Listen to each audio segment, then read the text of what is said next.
जय हिंद दोस्तों, स्वागत है आप सभी का आपके अपने YouTube चैनल जैकपुर पे। तो जैसे कि आप लोगों को पता है कि क्लास 12 के फाइनल एग्ज़ाम 2027 की जो तैयारी है वो पूरे मतलब कि जोश के साथ स्टार्ट कर दिया गया है आपके अपने चैनल जैकपुर पे।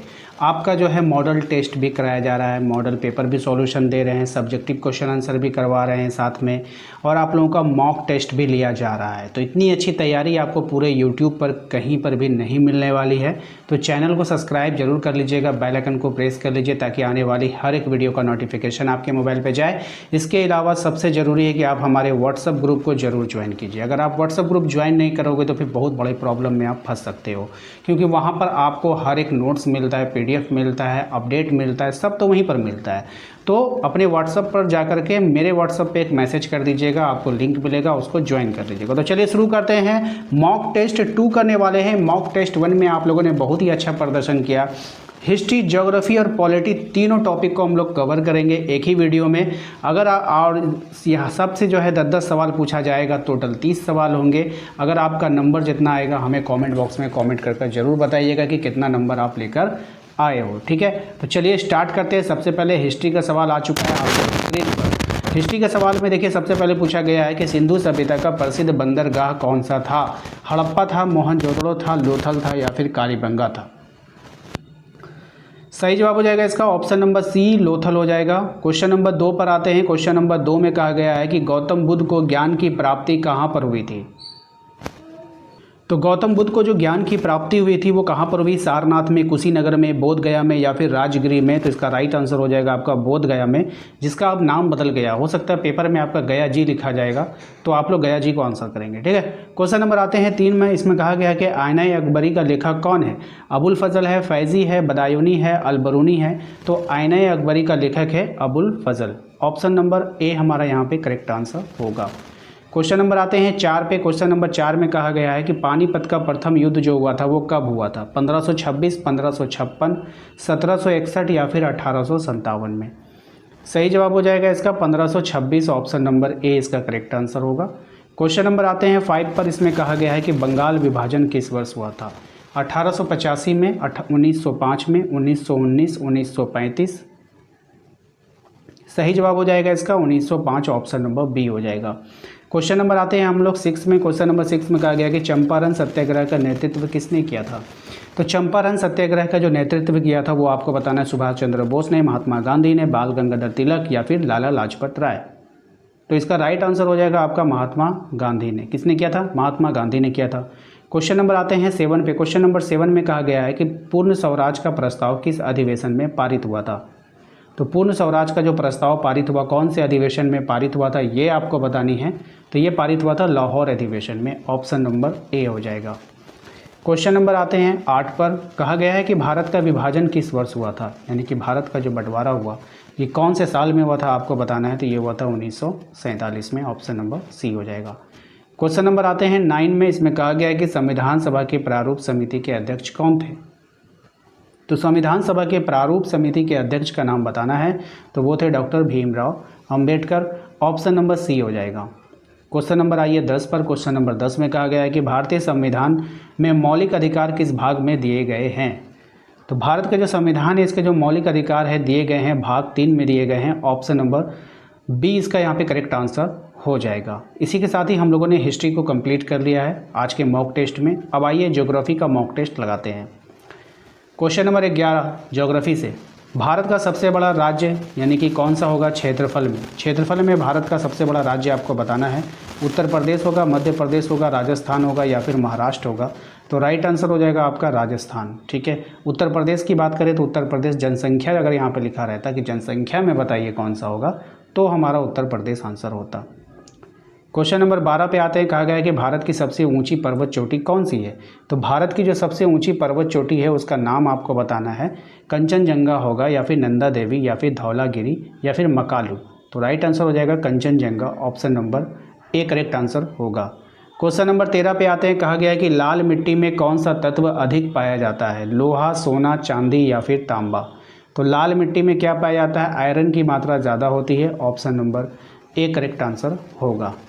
क्वेश्चन नंबर आते हैं 14 में। क्वेश्चन नंबर 14 में देखिए कहा गया है कि चाय उत्पादन में भारत का प्रमुख राज्य कौन सा है। पंजाब, असम, राजस्थान या फिर गुजरात। तो चाय के उत्पादन में जो प्रमुख राज्य है हमारा वो है आपका असम। ऑप्शन नंबर बी हो जाएगा। क्वेश्चन नंबर 15 पे आइए, कहा गया है कि भारत की सबसे लंबी सहायक नदी कौन सी है। तो भारत की जो सबसे लंबी सहायक नदी है उसका नाम बताना है, तो वो है आपका यमुना नदी। ऑप्शन नंबर ए हमारा करेक्ट आंसर होगा। नेक्स्ट आइए क्वेश्चन नंबर 16 में देखिए, कहा गया है कि जनसंख्या घनत्व का अर्थ क्या होता है। तो जनसंख्या के घनत्व का अर्थ होता है कि प्रति वर्ग किलोमीटर जनसंख्या, जो एक वर्ग किलोमीटर में जितनी जनसंख्या निवास करती है उसी को हम लोग क्या बोलते हैं, जनसंख्या घनत्व बोलते हैं। ठीक है। क्वेश्चन नंबर आइए 17 में, इसमें कहा गया है कि विश्व का सबसे बड़ा मरुस्थल कौन सा है। तो विश्व का जो सबसे बड़ा मरुस्थल है उसका नाम बताना है। थार है, गोबी है, सहारा है या फिर कालाहारी है। तो राइट आंसर हो जाएगा आपका सहारा। ऑप्शन नंबर सी इसका यहाँ पे करेक्ट आंसर होगा। क्वेश्चन नंबर आते हैं 18 पे, कहा गया है कि लौह अयस्क का प्रमुख उत्पादक राज्य कौन सा है। अब आपको बताना है कि लौह अयस्क का जो प्रमुख उत्पादक राज्य है वो कौन होगा। झारखंड होगा, गोवा होगा, पंजाब होगा या फिर हरियाणा होगा। तो अपना प्यारा राज्य Jharkhand. Option number A correct answer हो जाएगा। क्वेश्चन नंबर आइए 19 में, कहा गया है कि भारत का सबसे बड़ा नदी डेल्टा कौन सा है। तो भारत का जो सबसे बड़ा नदी डेल्टा है वो हो जाएगा आपका गंगा ब्रह्मपुत्र का delta. Option number B correct answer होगा। ठीक है। क्वेश्चन नंबर आइए 20 पे, इसमें कहा गया है कि मानसून शब्द किस भाषा से लिया गया है। अब ये जो मानसून शब्द है ये कौन सी भाषा से लिया गया है ये आपको बताना है। संस्कृत है, अरबी है, अंग्रेजी है या फिर फ्रेंच है। तो राइट आंसर हो जाएगा आपका अरबी से लिया गया है। ऑप्शन नंबर बी हो जाएगा। अब आते हैं पॉलिटिकल साइंस के मॉक टेस्ट को स्टार्ट करते हैं क्वेश्चन नंबर 21 से। अभी तक हम लोगों ने हिस्ट्री का कंप्लीट कर लिया है, ज्योग्राफी भी कंप्लीट हो गया है। आंसर आप कैसे दीजिएगा, जैसे कि अगर आप लास्ट में हमें बताइएगा, जैसे कि हिस्ट्री में अगर आपका 8 नंबर आया, ज्योग्राफी में 10 नंबर आया, पॉलिटिकल में 6 नंबर आया, तो 10, 8, 10, 6 इस तरह से रेशियो बना करके आंसर दीजिएगा। ठीक है, मैं समझ जाऊंगा कि किसमें आपका कितना नंबर आया है। भारत का सर्वोच्च न्यायालय कहाँ स्थित है आपको बताना है। तो भारत का जो सर्वोच्च न्यायालय है वो कहाँ पर है, तो नई दिल्ली में है। Option number B correct answer होगा। क्वेश्चन नंबर आते हैं 22 में। क्वेश्चन नंबर 22 में कहा गया है कि राष्ट्रपति का चुनाव कौन करता है। तो राष्ट्रपति का जो चुनाव होता है वो केवल राज्यसभा में होता है। Option number B correct answer हो जाएगा। क्वेश्चन नंबर नहीं, राज्यसभा नहीं, निर्वाचक मंडल करेगा, राष्ट्रपति है ना, हाँ इसका करेगा निर्वाचक मंडल। ठीक है।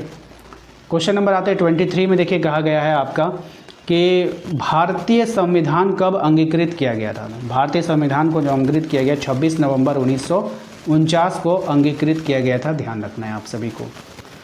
क्वेश्चन नंबर आते हैं हम लोग 24 पे। इसमें कहा गया है कि भारत के प्रथम उपराष्ट्रपति कौन थे। तो भारत का जो प्रथम उपराष्ट्रपति का नाम बताना है, तो वो थे डॉक्टर एस राधाकृष्णन, जिसको हम लोग बोलते हैं डॉक्टर सर्वपल्ली राधाकृष्णन। ठीक है।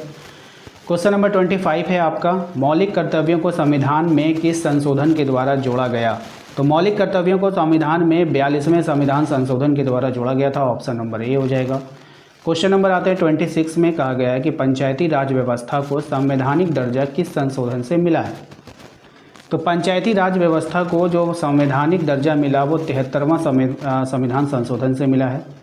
क्वेश्चन नंबर 27 है आपका, संयुक्त राष्ट्र सुरक्षा परिषद के अस्थायी सदस्यों की संख्या कितनी है।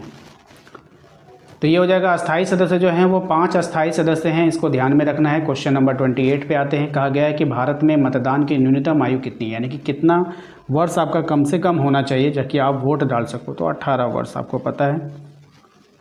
क्वेश्चन नंबर आए हैं 29 पर, राज्यसभा का पदेन सभापति कौन होता है आपको बताना है। तो राज्यसभा का जो पदेन सभापति होता है वो होता है आपका उपराष्ट्रपति। ऑप्शन नंबर सी हो जाएगा। क्वेश्चन नंबर आते हैं 30 पे। इसमें कहा गया है कि भारतीय लोकतंत्र का आधार क्या है। तो भारतीय लोकतंत्र का आधार है सार्वभौमिक वयस्क मताधिकार। ठीक है। Option number A correct answer होगा। तो मैंने history, geography and political science का मॉक टेस्ट 2 सक्सेसफुली आप लोगों को करवा दिया है। वीडियो कैसा लगा है कमेंट बॉक्स में कमेंट करके जरूर बताइएगा, और आपने कितना नंबर अर्जित किया है वो हमें कमेंट करके जरूर बताइएगा। वीडियो को लाइक कर दीजिए, शेयर कर दीजिए सभी दोस्तों के साथ, सभी को बता दीजिए कि जैकपुर पर जो है क्लास 12 की तैयारी जो है बहुत ही बेहतरीन ढंग से हो रही है। तो आप लोगों को जुड़ना है, व्हाट्सएप ग्रुप को ज्वाइन करना है। फिर से कह रहे हैं, हमारे नंबर पर मैसेज कीजिए और व्हाट्सएप ग्रुप को ज्वाइन कीजिए। मिलते हैं नेक्स्ट अगले वीडियो में। Thank you.